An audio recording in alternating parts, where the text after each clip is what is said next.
சொற்றொடர் கிரிராஜ குமாரி மகன்.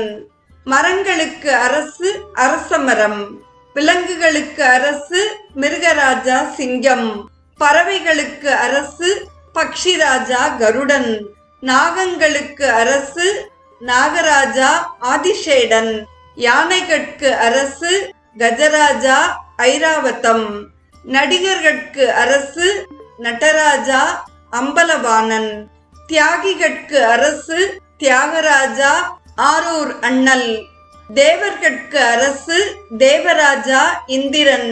இதுபோல் மலைகட்கு அரசு பர்வதராஜா எனப்படும் இமவானாவார்.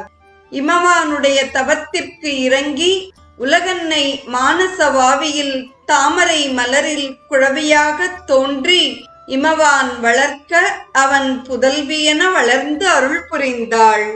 அத்தகைய கிரிராஜ குமாரியின் மகனாக முருகப்பெருமான் திகழ்கிறான்.